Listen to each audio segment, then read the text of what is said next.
Assalamualaikum. Hari ini kita mau lanjut yang kemarin. Pertanyaannya buat Dimas. Bener kan ya Dimas? Ya, buat Dimas. Kenapa laba bisa turun? Oke, kita cari tahu dulu Dimas. Oh ya, mungkin kemarin yang turun itu di kuartal 4 2021 dan kuartal 2 2021. Bener.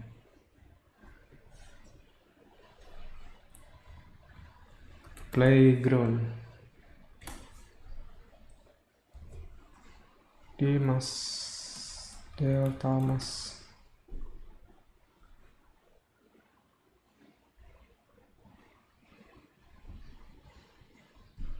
Demas, oke.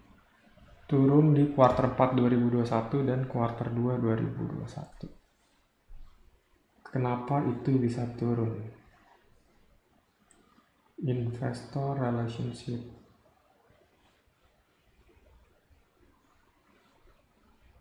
Financial statement, financial highlight,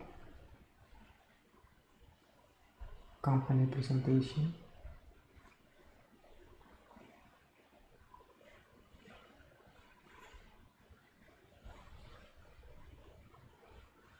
Share highlight.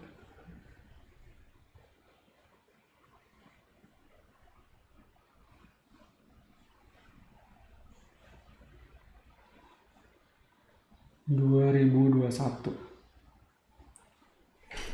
kuartal pertama bagus. Tadi yang jelek itu kuartal 2 ya. Kuartal 2 2021 benar. Pertamanya bagus.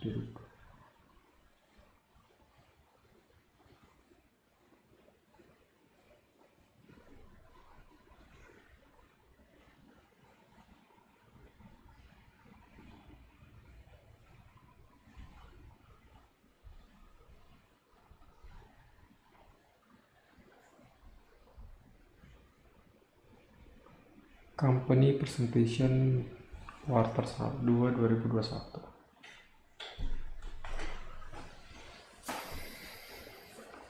Sama satu lagi di 2021 kuartal 4.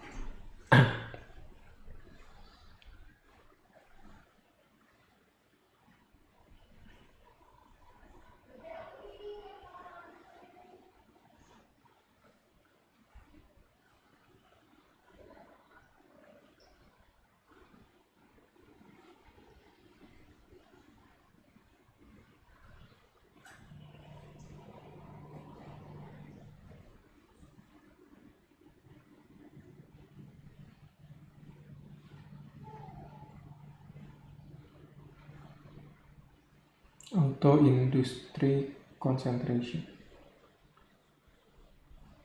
Ini kayak kemarin masih sama. Oke, ini mungkin nanti nextnya kita perlu cek juga ya, tata lahannya dari tahun ke tahun tuh gimana. Perlu dicek land bank dari tahun ke tahun. Oke, kita balik. Hari ini kita fokusnya ke kenapa labanya bisa turun.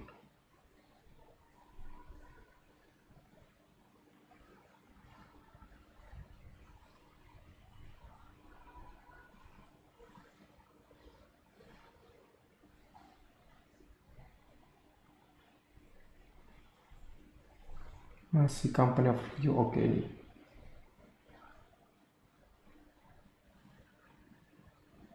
Targetnya ada di 2021 ya. Ini apa nih? Marketing sales. Salesnya di H1 nya 900.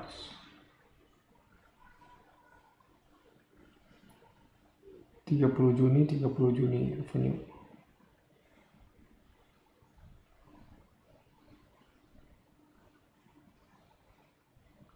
Gross profit. Residential Terus profit margin turun.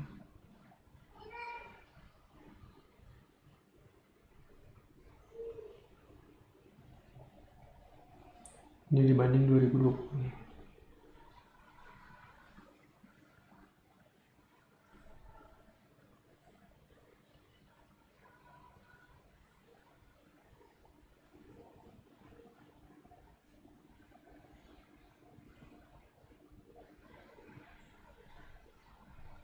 Kok di sini ini ya? Bentar.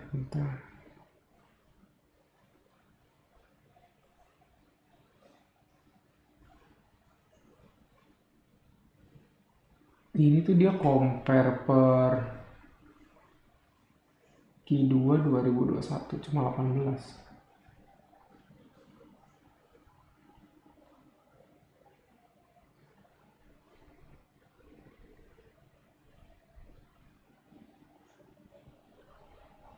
Enggak dapat jawaban gitu.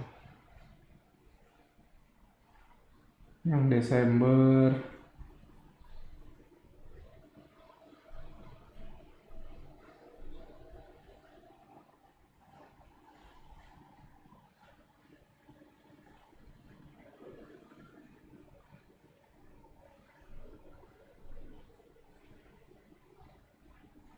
nggak dapat jawaban juga.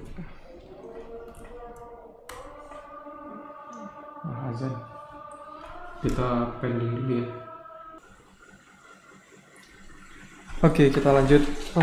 Tadi kita mau nyari apa yang kira-kira bisa, kenapa turun ya di kuarter 2 dan kuarter 4 tahun lalu. 2022, 2021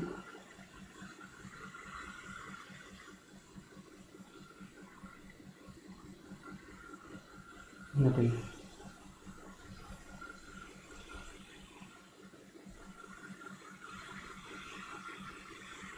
Kok 2020?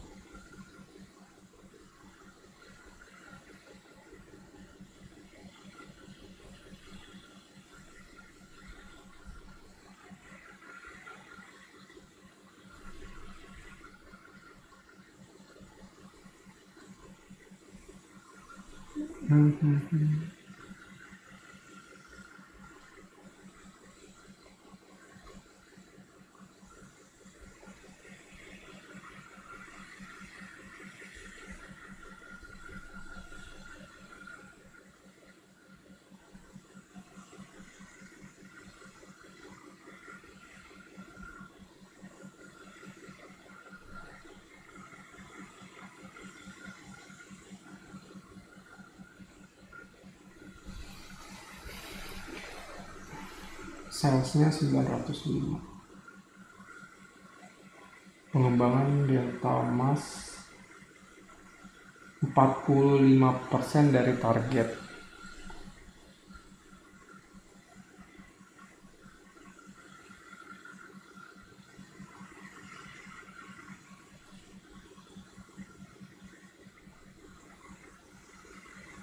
Jadi kontribusi terbesarnya itu penjualan lahan industri.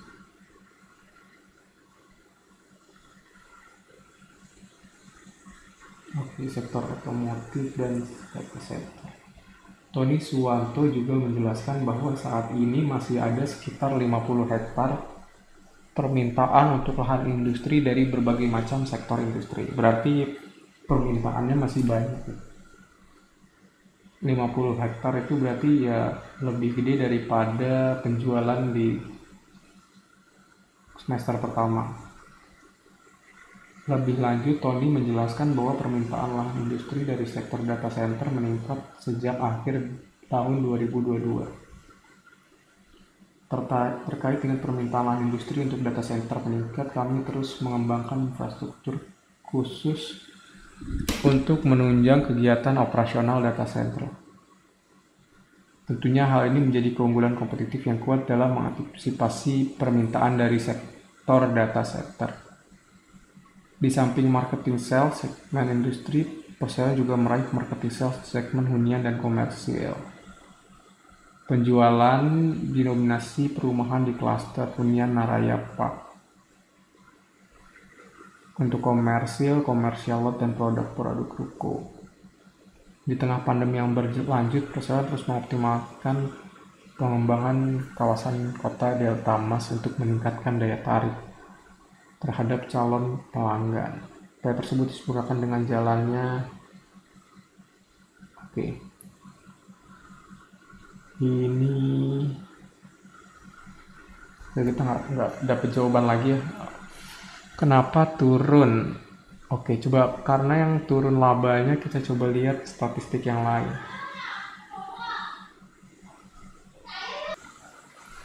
Kita cek di mana ya kemarin ya? Kispat, bukan analisis, bukan juga finansial.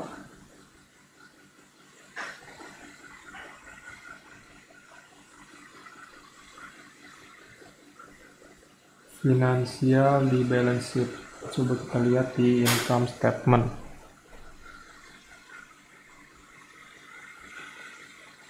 Laba kotor di tahun kemarin. Laba kotornya turun drastis ya, 29. Pertanyaan ini kenapa laba kotor turun drastis?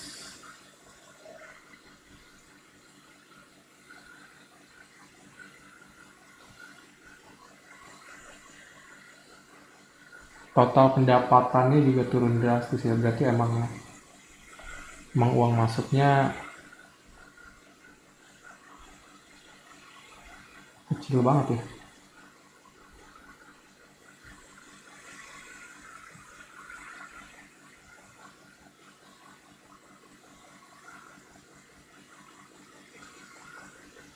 Ini Juni 2021 itu dari mana sampai mananya nggak dikasih tahu ya.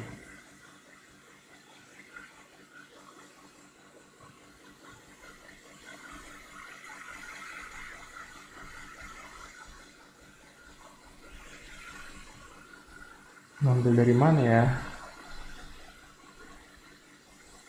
Annual report 2021.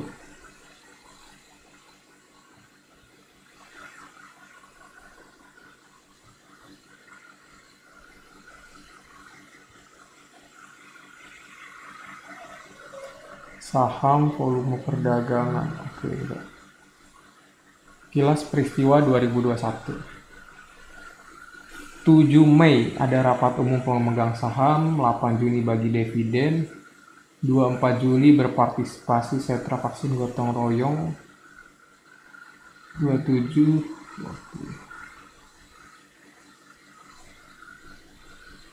hasil pelaporan manajemen.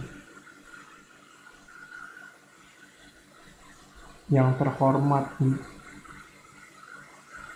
2021 masih bayang-bayang COVID-19.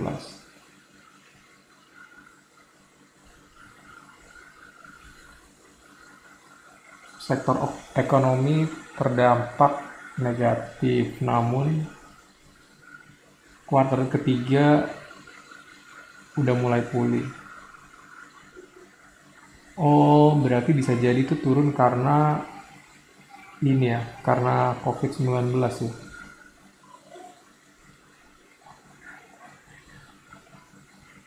Lebih lanjut dari pemerintah e-commerce yang bilang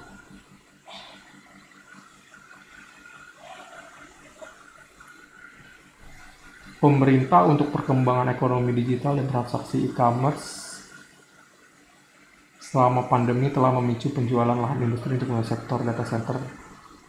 Peraturan lain termasuk juga membantu penempatan Indonesia sebagai tujuan investasi pilihan.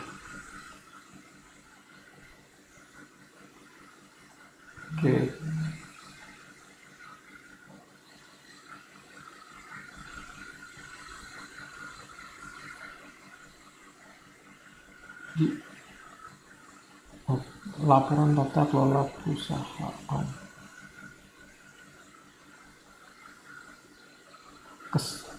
Berdasarkan evaluasi menyeluruh yang telah kami lakukan, apresiasi pada kerja keras direksi dan dalam memimpin perseroan. 2022 perekonomian akan membaik,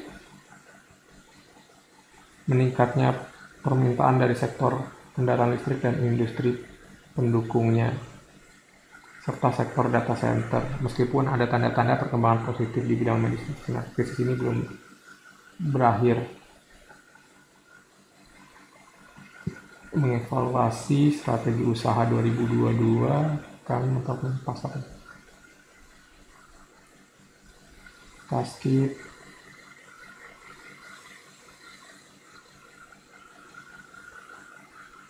perseroan catatan marketing sales. Selama kami telah meluncurkan upaya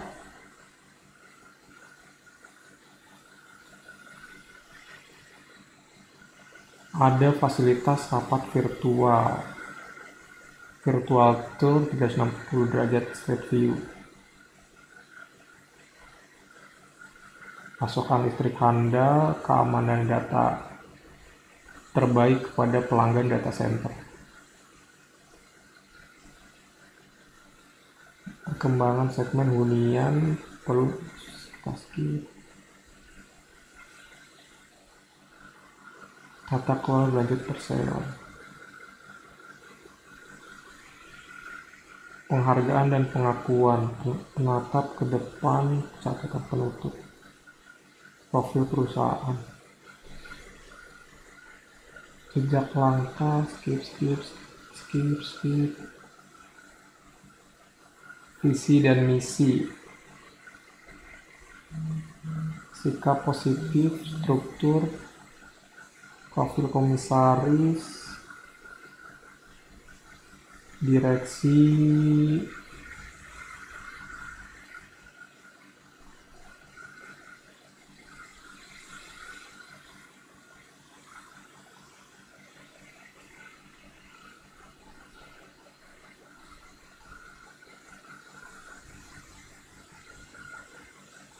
penghargaan dan pengakuan, analisa pembahasan manajemen. Tahun 2021 kembali menjadi tahun yang didominasi oleh pandemi COVID, varian Delta. Pada bulan Desember, jumlah korban jiwa COVID 1,5 juta. Gelombang kedua pandemi yang menyebabkan peningkatan dalam melanda kasus. Sektor perbankan tetap solid setelah mengalami peningkatan negatif di awal 2021. Setelah mengalami kontraksi di 2020, trajektori pemulihan 2021 dengan membuka PDB 2021 masih merupakan tahun yang penuh tantangan, termasuk properti industri, namun laju permintaan tampak mulai menunjukkan perlambatan. Pesatnya varian Delta, pembatasan mobilitas untuk mengatasi masalah banyak pengembang melakukan investasi teknologi digital melalui software online. Hal penting meningkatkan investasi infrastruktur. Masuk ke tahun 2020, pemulihan ekonomi cepat. Namun perlu digarisbawahi pandemi belumlah berakhir, munculnya Omikron pengantar.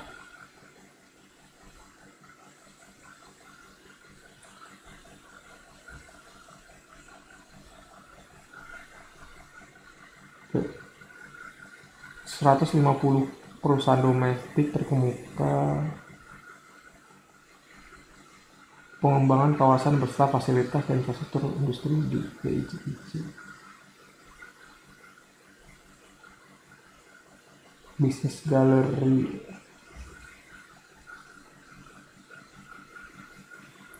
kawasan hunian, hotel, apartemen, bangun sewa. Tahun 2009 tahun yang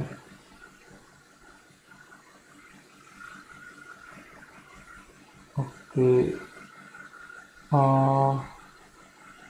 2021 perusahaan otomotif besar telah memutuskan untuk memperluas fasilitas produksi di kawasan industri GIC. Adapun di akhir tahun 2021 masih ada sejumlah permintaan data center akan makin menempatkan kota Mas sebagai lokasi pilihan para tenan data center. Oke, adapun penjualan segmen komersial di 2021, gaya hidup modern menggerakkan roda perekonomian kawasan. Meskipun lesunya makro tahun 2021, prioritas ke depan 2022 pengembangan security command center, kapasitas WTP, WWTP, gedung pabrik sewa, target sales 1,8 triliun di 2022. Target 2021-2000 realisasinya 1.760. Target 2022 1.800. 1,8 triliun. Kinerja keuangan 2021. Laporan laba rugi, pendapatan usaha segmen.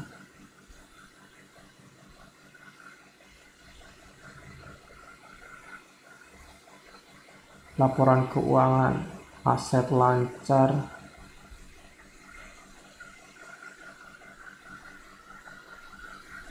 pemasaran dividen. Selain melalui pertumbuhan fundamental, kebijakan dividen perseroan adalah untuk membagikan maksimal 30% dari labanya. Kebijakan dividen perseroan dapat ditinjau kembali dan disesuaikan dengan kondisi finansial. Pembagian dividen tunai untuk tahun 2020 atau 31,5 per saham jumlah surat menghitung dividen tunai interim atau 25 per saham yang sebelumnya telah dibagikan. 2020 rasionya adalah 113%. Kalau sebelumnya yang sebenarnya jumlah tersebut dan dividen tunai interim per saham, rasio pembayaran dividen tahun 2019 adalah 152. Ini dia ada tulisan maksimal 30%, tapi kenapa ini di atas 30% semua ya?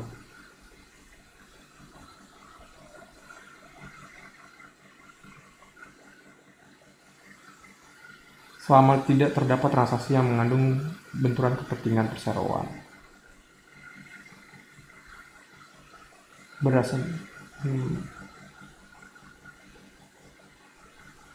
tahun 2021, perusahaan membayar komisi penjualan kepada Sojitz, program pemilihan saham oleh karyawan atau manajemen. 18 Januari, PT dengan jumlah saham 7 miliar. Perubahan peraturan perundangan, perubahan standar akuntansi keuangan. Tata kelola perusahaan. Oke, jadi dari hasil tadi kemungkinan besar penyebabnya adalah karena tingginya COVID ya. Kasus COVID di Indonesia.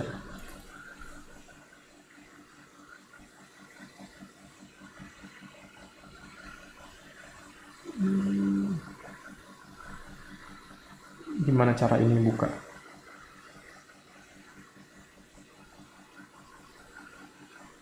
...2021.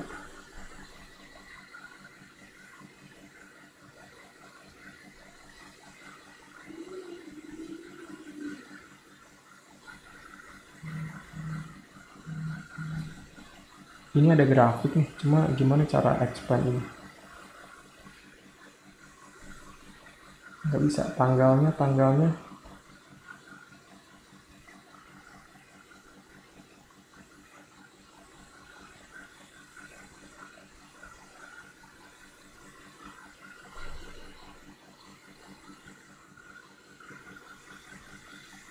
WHO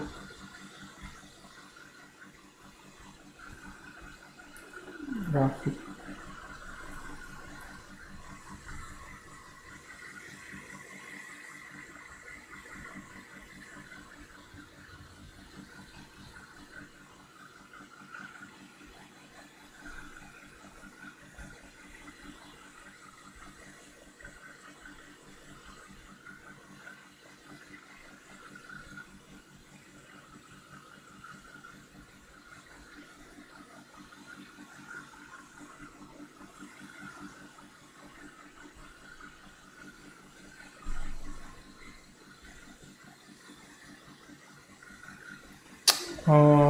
Apa sih istilahnya, pembatasan PSBB 2021, apa sih bener ya, Januari tapi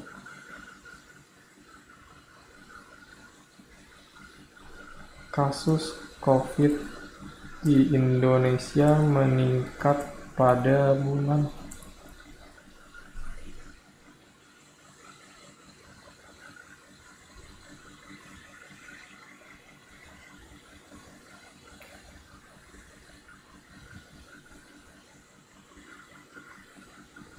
ini bulan 5 tanggal 2 ya. Kasusnya gimana? Oh, ini 5 Februari deh 2022. Ini Agustus itu kan kuarter 3 ya, bukan kuarter 4 ya. Tadi turunnya di kuarter 4.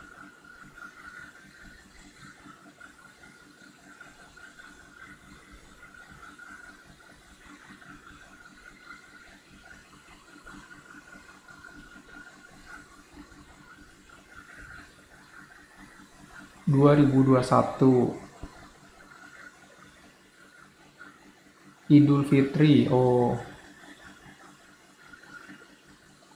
Peniadaan mudik Idul Fitri 2021. Kuarter pelonggaran besar. Ini ada Natal. Temuan varian Omicron pertama. Penutupan WNA dan pengetatan karantina. Pengetatan PPKM Mikro. Ini varian Delta kan berarti tingginya tuh di kuarter 3 harusnya. Sebentar. April, Mei, Juni. Enggak deh, ini masih kuarter 2 ya. Benar-benar. Delta itu kuarter 2, ini ada Idul Fitri, vaksin gotong royong dimulai. Ini tinggi ya. Tapi puncaknya tuh di Juli, cuma September mulai turun. Juli, Agustus, September turun, Oktober, November, Desember kan harusnya bagus ya. Tapi kenapa by data tuh kuarter 4 dan kuarter 2 yang turun? Ada yang bahas nggak? Demas kuarter 4 2021.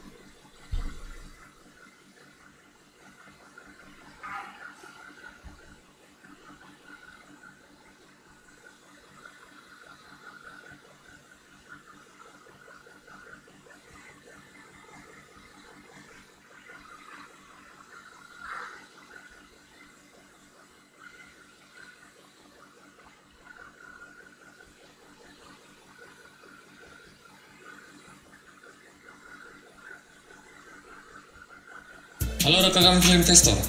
Kali ini saya akan membahas satu emiten yang banyak di-request oleh subscriber channel Leo Sumadi, yaitu Pulau Delta Lestari dengan pada Rp1,5 per lembar saham. Serta bagaimana Kota Delta Mas di Cikarang Tokau akan dikembangkan saat dalam negeri dan luar negeri. Perhatikan Lukas, 3 miliar. Dengan fitur akuntansi dari jurnal Bemakari, pembukuan dapat dilakukan lebih cepat. 2% disumbang oleh penyewaan hotel dibandingkan dengan kuartal pertama tahun 2020 yang sebesar 803 miliar. Jumlah ini lebih kecil dari ekuitasnya sebesar 5,7 triliun. Artinya kondisi keuangan dari Pulau Delta tidak akan terbebani oleh beban hutang. Yang transaksinya di atas 10% dari total penjualan industri. Total penjualan dan pembelian dari PT Pilas Energi BUMN ini terkait dengan proyek kereta cepat Jakarta Bandung. Yang pertama kepada kinerja itu adalah finalisasi dan implementasi Omnibus Law. Pasalnya, hal tersebut bisa meningkatkan indeks kemudahan berbisnis di Indonesia dan melancarkan baik 2017. Nah, penurunan ini terjadi karena adanya penurunan yang signifikan pada akun saldo labanya. Nah, hal ini sangat erat hubungannya dengan dividen prodata yang selalu tinggi. Nah, kalau kita perhatikan memang ekuitas perusahaan pada periode ini mengalami peningkatan. Tapi jika kita lihat secara histori, ekuitas perusahaan sudah mengalami penurunan sejak tahun 2017. Nah, penurunan ini terjadi karena adanya penurunan yang signifikan pada akun saldo labanya. Nah, hal ini sangat erat hubungannya dengan dividen prodata yang selalu tinggi setiap tahunnya, yang tadi seperti di awal saya sudah bahas. Oke, saya akan sedikit sharing kepada Anda tentang cara kita memandang ekuitas dan saldo laba. Ekuitas adalah hak pemilik saham perusahaan atas aset sebuah perusahaan setelah dikurangi jumlah kewajibannya. Rumus ekuitas adalah aset dikurangi kewajiban. Sederhananya, pengertian ekuitas adalah jumlah aset atau harta yang bisa dikembalikan kepada pemilik perusahaan apabila perusahaan dilikuidasi dan semua kewajiban hutangnya sudah terbayar. Jadi amit-amit perusahaan misalnya ada masalah dan bangkrut dan harus dilikuidasi, maka pemegang surat hutang akan lebih dulu menerima aset perusahaan sebagai ganti hutangnya, baru kemudian pemegang saham. Itulah mengapa ekuitas inti faktor yang sangat penting sebagai penentu risiko suatu emiten terhadap pemegang saham. Lalu apa kaitannya dengan pembagian dividen? Nah, begini, salah satu komponen dari ekuitas adalah saldo laba. Saldo laba merupakan akumulasi laba atau penghasilan dari suatu perusahaan yang tidak dibagikan kepada pemegang saham sebagai dividen. Jadi gambarnya begini, misalnya pada tahun 2000, perusahaan A mendapat laba sebesar 1.000. Nah, dalam LPS, perusahaan memutuskan untuk membagi total dividen sebesar 500 kepada seluruh pemegang sahamnya. Nah, itu artinya perusahaan membagi 50% dari laba bersihnya untuk dividen. Nah, ini yang disebut sebagai dividen payout ratio. Jadi kalau pemegang sahamnya 5 orang misalnya, maka masing-masing orang ini akan mendapat bagian dividen sebesar Rp100 per lembar saham yang mereka miliki. Nah, tadi kan oleh perusahaan biasanya untuk ekspansi di masa yang akan datang. Nah, balik lagi Prodata Lestari. Kita perhatikan pada tahun ini, dividen payout rasionya Prodata sebesar 113%. Itu artinya 100%-nya diambil dari seluruh labanya dan sisanya 13% diambil dari saldo labanya. Lalu pernah juga pada tahun 2019, dividen payout rasionya yang diberikan ke konteks yang akan datang. Perusahaan sekitar 3.000 hektar ini sudah terpenuhi seluruhnya. Dan saat ini hanya tinggal merealisasikan semua lahannya sampai habis terjual. Lalu perusahaan hanya tinggal mengharapkan dari recurring income seperti sewa gedung, hotel, dan penggunaan utilitas seperti air, listrik, dan lain-lain. Ya setidaknya itu yang tergambar dari niat manajemen Prodata ke depannya. Atau dengan kata lain, sekarang saatnya pemegang saham menikmati hasil investasi yang sudah dilakukan selama ini dengan memberi dividen yang besar. Dapat digunakan lalu untuk jangka pendek atau menengah. Tapi paling mahal, dan saya juga menyatakan land bank atau emiten bahwa untuk investasi di atas rata-rata yang diberikan oleh emiten lainnya di bursa itu. Oke. Ya, intinya yang tadi video tadi menjelaskan bahwa saat ini adalah momen investor menikmati hasil dividennya karena lahan udah ada, jadi tinggal ngambil duit dari uang sewa dan sebagainya gitu. Cuma tidak menjawab pertanyaan kita tadi. Mungkin kita bisa menjawab tadi ya, kenapa dividen yang dibagiin selalu lebih dari 100%.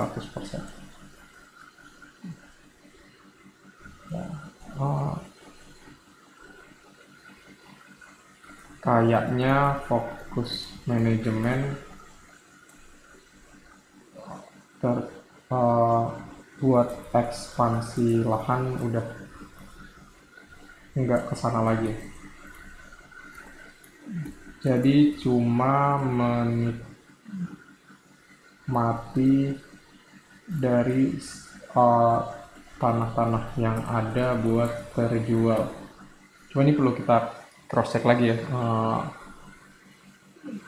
dari annual report dan sebagainya. Cuma tadi dari video yang tadi dia bilang begini. Dan dividen diambil dari laba di tahun itu plus saldo laba dari tahun-tahun sebelumnya. Oke. Mungkin kalau simpelnya kemarin kita ngelihat ini ya, punya ada kas atau setara kas. Nah ini mungkin ngambilnya dari sini ya. Dan sekarang harusnya udah terisi ya, harusnya di next dividend kalau ini mau diambil lumayan juga ya dapatnya. Tapi ini belum menjawab pertanyaan kita kenapa kuartal 4 dan kuartal 2 itu turun penjualannya. Kecuali mungkin ini ya, tadi kan sebenarnya di kuartal 1 dan kuartal 3 sebenarnya pandemi itu tinggi. Mungkin ada jeda delay ya, 1 kuartal buat payment dan sebagainya. Cuma not sure, nggak bisa dapet jawabannya.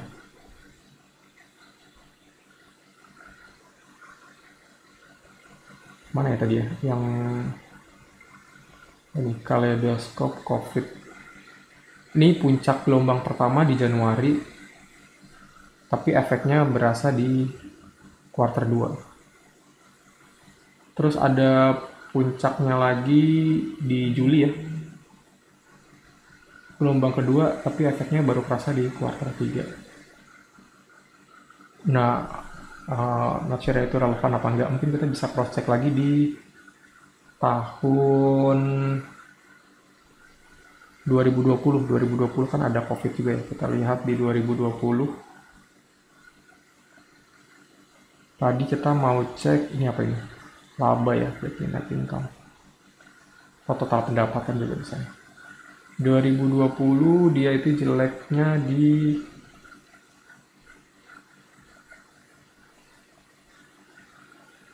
sebentar. Ini laba kotor ya. 29, kuartal 2, kuartal 4, 107.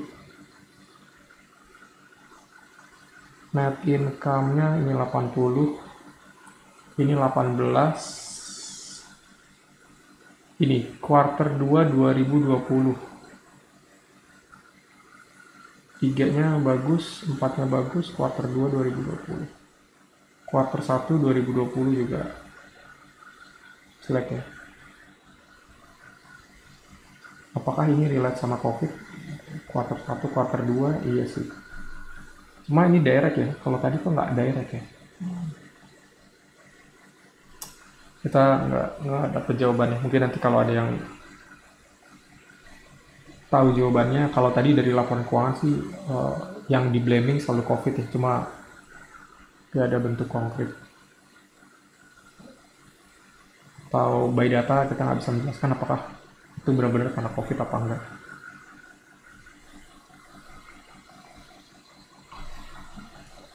Asumsi penyebab kenapa laba turun, COVID-19 naik.